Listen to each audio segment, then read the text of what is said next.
move on into the next one with updates from WSDOT. It's what? Rich? Hey, Rich, are you there?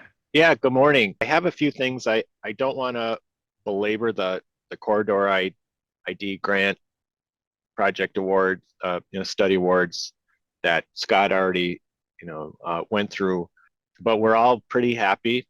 We're actually a little surprised we got all four because just a few weeks earlier we got some indications that we would maybe get only two.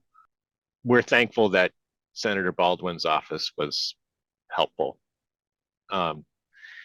Item two, we're making good progress on a spring 2024 start for what is commonly known as the TCMC, but there's some agreements we have to go through.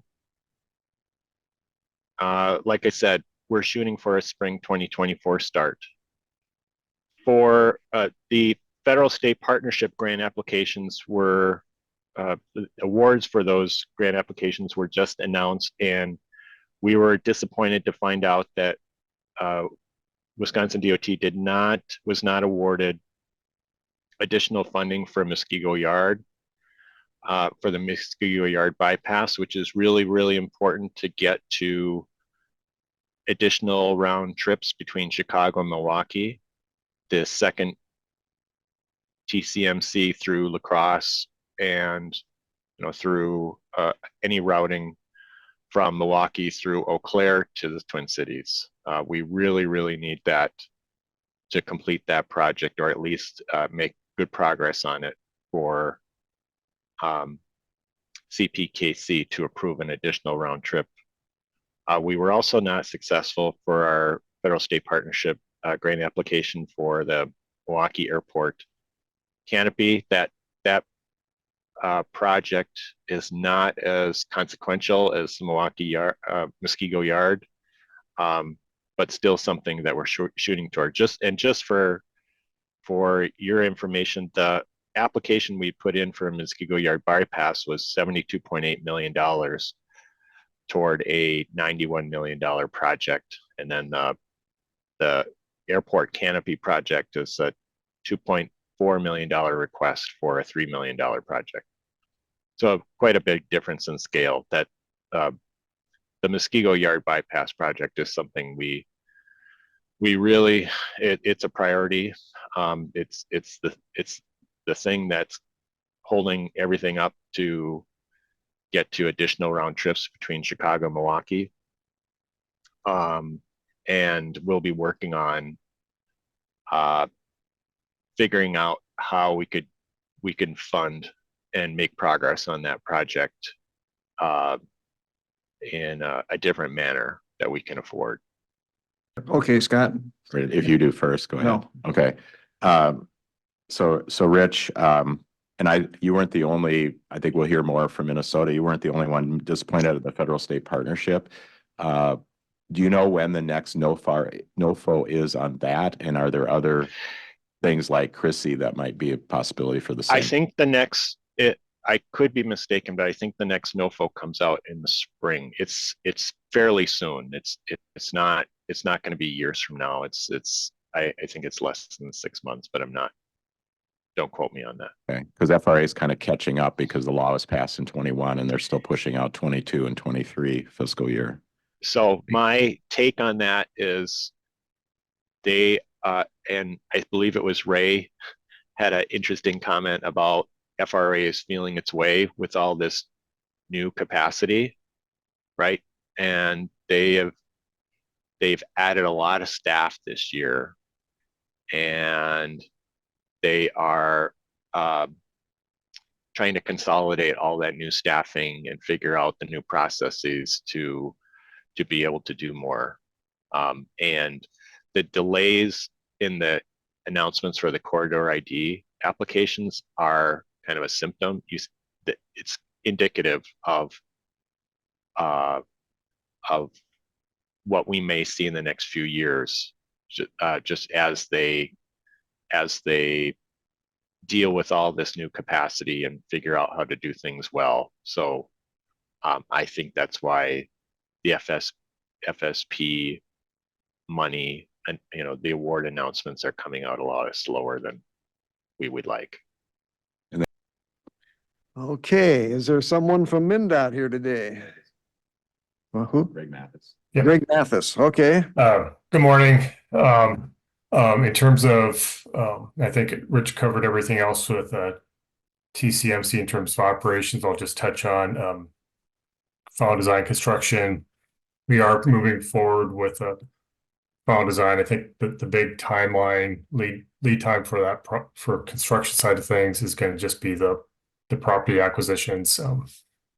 Few more than we had originally scoped. So that's just a longer process than I think any of the states anticipate just to get that done because it's a bigger volume of work. So we're updating the construction schedule for that. And, we should probably have something ready to go here over the next month or two, what that construction timeline will look like and how we're going to deliver the project, given the lead time for acquisitions. We may just have a little bit different. We might do more bid packages rather than just a couple bigger ones. So just to help get some of the stuff done. In terms of NOx, we got as Scott mentioned, we did get the quarter ID funding, which is great. So we're going to be meeting, I think, with FRA as well here early January to do our kickoff meeting and look at the next steps on that. I think from the MnDOT perspective, we're looking forward to knowing a lot of work was previously done, just what the process looks like under quarter ID for that. So we also applied for an FSP. Like WisDOT, we were not selected for FSP. I think it's important to know, I think about 65 to 70% of the funding that was available under FSP this year did go to a single project. So that really made it difficult for a lot of other projects to get funded. So hopefully that will open the pipeline for additional funding for other projects in the next year or two.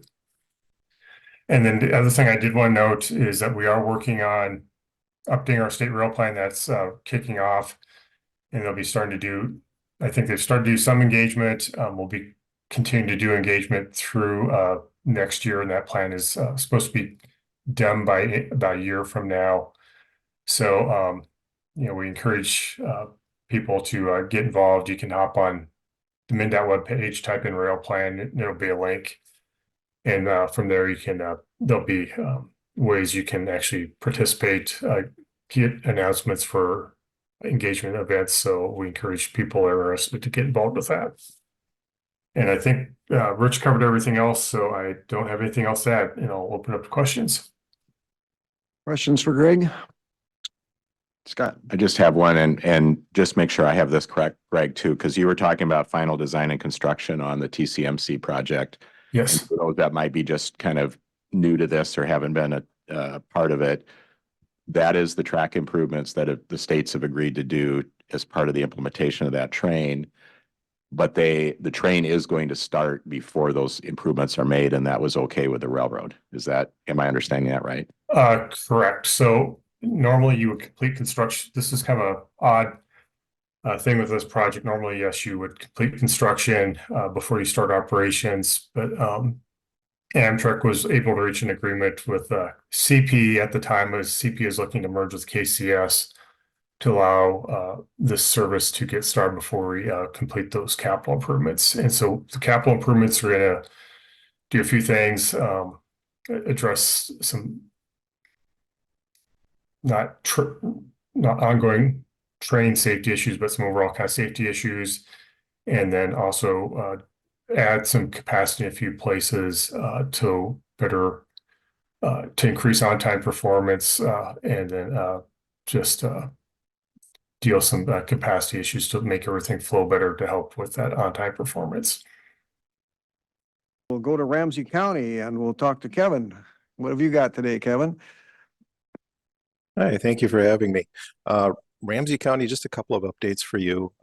The Federal State Partnership Program, Ramsey County also submitted an application for, I believe, $8 million in federal funds. We partnered with Amtrak, who provided $1 million match along with Ramsey County. providing $1 million match to a $10 million grant to extend track 3 at Union Depot to create a more convenient and accessible place for the second train to overnight. Amtrak desires to have the second train overnight at Union Depot. So it's a place where we could have maintain the train, restocked, refuel and things like that. We were not successful in getting a federal state partnership grant. So I guess we're looking at a plan B as to what we can do. Right now, the second train can use the tail track at Union Depot. It's a little bit far away from the station facilities themselves. It's less convenient, less useful, but nonetheless, it's still doable. But we'll look at what we can do to improve track 3 and create more capacity here at Union Depot. The other thing to mention is, as Greg Mathis mentioned, there are a number of agreements to hammer out before the second train can start service, and one of them is with Ramsey County. We have a lease agreement and an operating agreement with Amtrak for the Empire Builder to serve this station. They have office space, baggage facilities, and things like that here. With overnighting the train here, we firmly believe that we need a new lease agreement, new operating agreement to account for that. Amtrak had taken a position that they were fine the way it is, that their current agreements gave them the right and privilege to use the facilities however they needed. So our legal teams are working that out, and we've had some dialogue back and forth and shared marked up documents for the lease agreement and operating agreement with Amtrak. So we're moving on that. It's slower than we'd hoped and started later than we wanted to, but we are getting there. I have a couple. Okay, Scott. The West Central Wisconsin Rail Coalition is putting together its annual meeting, and we are right now looking at January 30th, hosted by CVTC in Eau Claire. So we'll get information out about that, but if people want to put that on their calendars, it'll be in the morning, and we will set it up as a hybrid meeting. So if people can't come in person, so we're working on getting speakers together and really giving a good update on what's going on.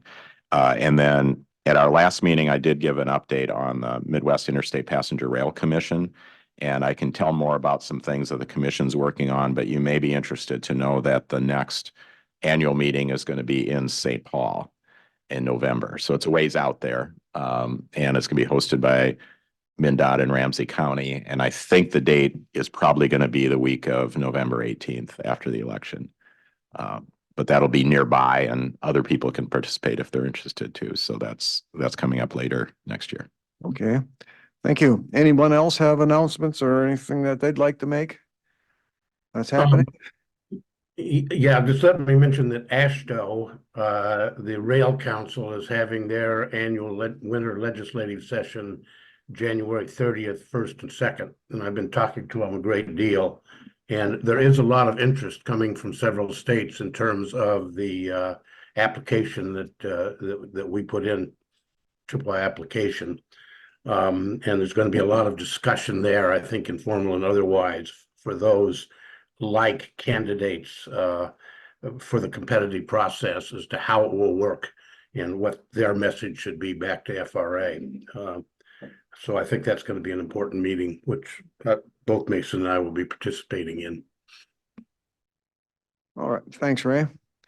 Anyone else? Next item is update on the FRA grant announcement and the steps to come. I think Scott's got to start with that, so. Thanks, Jim. And naturally, we got some very good news for our commission that and we included a copy of the email we received in the agenda packet that we got the good news that last Friday we had official word from the Federal Railroad Administration that our $500,000 grant for the Corridor ID and Development Program was accepted. I do have a few visuals I'm going to try to show.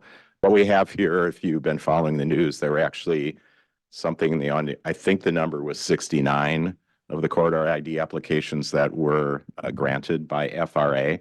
And the map you see here was put out by the FRA showing where those grants are. And there were also grants for the high-speed rail program and the federal state partnership. Some of those are substantial awards because they include final design and construction, even in some of those, if I understand it. So we're not going to get into that, but it was a major announcement from FRA of a number of projects across the country.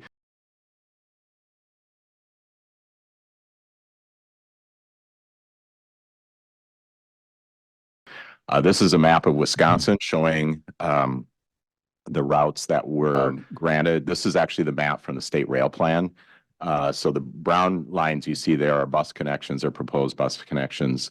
But the ones that FRA grants were granted on were the ones that we're interested in, of course, is sort of the very dark or black line from Eau Claire to the Twin Cities. That's our grant. And then there were 4 grants for Wisconsin DOT. The one we're particularly interested in is the kind of bright green one, which is a extension of Chicago to Milwaukee Hiawatha services to Madison and or Eau Claire.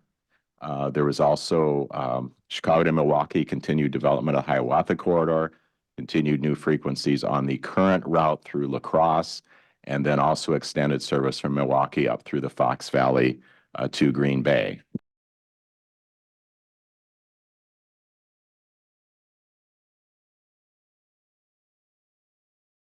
And this is the list from a DOT slide from a presentation they gave recently showing what those routes are. So the Hiawatha corridor expansion, additional service on the current route, the Madison and or Eau Claire route to the Twin Cities, extension to Green Bay, our route, and then the Northern Lights Express, which is the Twin Cities Superior Duluth, which touches Wisconsin, was a Minnesota DOT corridor application. This is just a copy of the notification. This was included in your packet. The next step is that FRA is going to schedule a kickoff meeting with the commission to talk about what their expectations are and the next steps. And they provided us with a list of materials we should review before we go ahead. And we have had contact with them. The commission had designated me as the primary contact, and we had a committee of people who put the application together, and we have the officers of the commission. And so we'll be working to get that kickoff meeting set up. It sounds like it'll be in the first half, likely, of January, and we'll go from there and keep the commission informed as to what's going on. The corridor ID program is the first step of a process to get to actually creating a passenger rail service. And so you start out with this no match grant to get in place to do what's called a service development plan, which is the next step. That requires a 10% match. Design and preliminary engineering and environmental requires a 20% match. And then when you get to the point of final design and construction, that requires a 20% match as well. And then there is potentially another federal program called the Restoration and Enhancement Grant that has a declining number where there's federal operating support to help a service get off the ground. So just briefly, this was the cover of our application, and we talked about several key aspects. Certainly, to even talk about this, you have to be meeting important transportation needs, but we had some innovative things in our application, including competitive selection of an operator, which we've talked about extensively, looking at AI Pro carriers as possible operators, and Amtrak could certainly compete for it. A different model with Union Pacific, the host railroad, into how we would negotiate with them. The possibility of using zero emission of equipment. Stadler has a hydrogen fuel cell powered train that we could consider using. And then one of the aspects that we think is important for our communities is having transportation-oriented development so we get the economic benefits as soon as possible of having train stops. So just reviewing what the commission is interested in and we've seen as opportunities for passenger rail service, our application for frequent Eau Claire to Twin Cities service through Menominee, Baldwin, and Hudson, the through service from Chicago to Milwaukee to the Twin Cities, which is incorporated in WSDOT's application for that corridor. We will hear from WSDOT today an update on the second train that's going to be added on the route through La Crosse. That has been talked about as having a shuttle connection to the existing Amtrak stations, such as Toma from possibly Menominee and Eau Claire. And then when you saw that national map, the new long distance service between Chicago and the Pacific Northwest through North Dakota and Montana would run through Wisconsin. So potentially You could in the future, if you have two routes between Chicago and the Twin Cities, one of the long distance trains, such as the Empire Builder, could run through La Crosse, and possibly the new one could run through Eau Claire and Menominee and Hudson. So this is a map of the TCMC that's coming up and illustrates that. And then, of course, we did have the North Coast High Wash, which is the route you see up through North Dakota and Montana. And they have a group called the Big Sky Rail Authority in Montana, which is a large number of counties who came together and started a rail authority there. So that is what I wanted to share. So at this point, as I mentioned, we're waiting for a kickoff meeting with FRA to understand their parameters and what we're going to need to do. We're looking forward to the next steps, and we'll know more when we have that kickoff meeting with FRA. Is there any questions for Scott? Any comments, questions? I know Ray Chambers was Mason. I don't know if Mason's on, but Yeah, he's they I'm may here. have some thoughts too on where we go from here. We're going to look at these FRA parameters, but we know that we want to look at things like contemporary ridership. We need to look at things like the track structure, station locations, and return on investment, so that we can go to the next stages. But go ahead. Yeah, just said, I'll take a first shot at that. We are going where no man or woman has ever gone before, and that this program is brand new. And so the FRA and everybody else are feeling their way along as to how it's going to unfold. As you said, there were, I think, 69 projects that were funded with $500,000 grants. Everybody is trying to figure out what it's all about. The key first meeting is going to be the one you just discussed with FRA. Exactly what is their expectations? The question for us is how do we get from here to there? Here is the planning process, the no match $500,000 grant. And so the money that you're going to have, and then it'll have to be the expenditure will have to be approved by FRA. The money that you're going to have in order to take you from here to there, and where is there? So here is where we are right now. We've got a vision, we've got plans, we've got ideas, we've got cooperation from the host railroad. There is to get us into step two. Step two, which is planning development, as the charts showed, project development. Once you're in there, then there's more grant money becomes available, although this has a match to it. But step two puts you into the real world pipeline. It proves that the project is feasible and that it's going to be all systems go. So it's critically important that we try to get to step two. What are the steps that we have to go through, that we have to decide, that we have to look at? I mean, they're obvious. We've got to hammer them down a little bit more for sure, but they'll be guided by the FRA project that's coming up, because we're going to be looking at all of these and trying to do it. And I think from our perspective that once we know exactly what do we have to address, I mean, we know we have to address access for the Union Pacific and get that resolved. We know, and Mason and I are working on this one big time because it's very important, is the insurance and the liability side of it. So, we can start lining those things out right now that we've got to address in the process. How are we going to go through the process? I'm not clear yet exactly, but my own belief is that the process that we went through for about a year with market soundings, including in Omaha and other places, really informed the application that we put in. And I received some information from through the FRA, that one of the things about our application, which was a small application in the scheme of things, was that they were absolutely intrigued with the competition aspect and how do we put that together and make it work.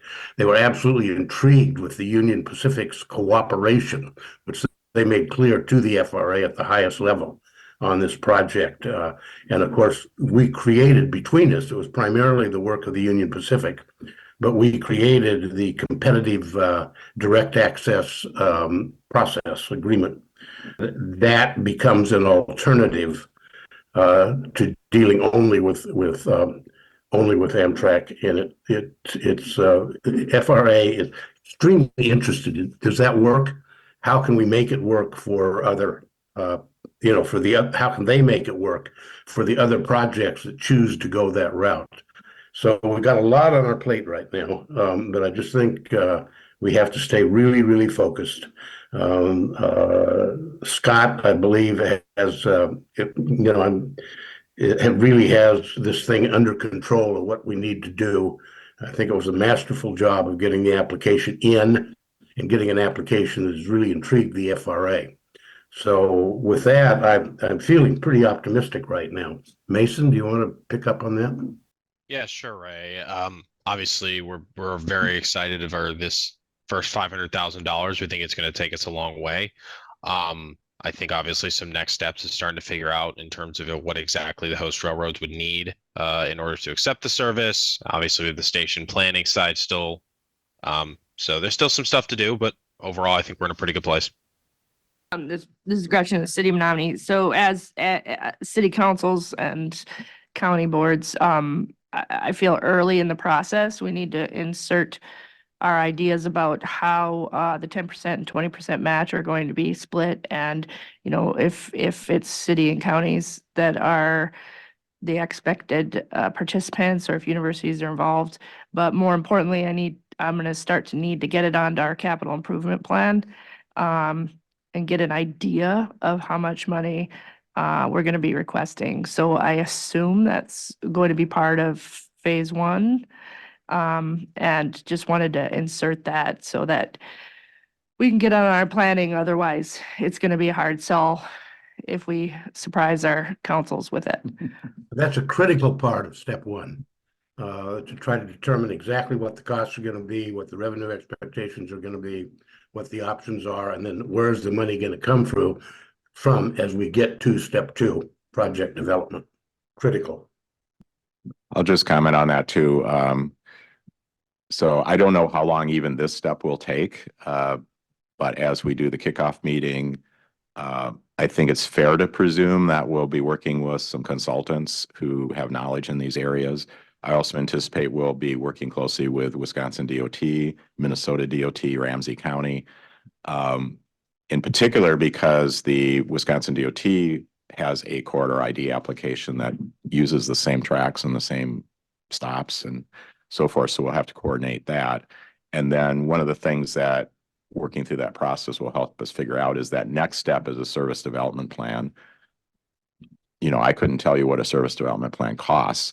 I know that it's not the same scope as track improvements or building stations or acquiring equipment. It's going to be much less than that.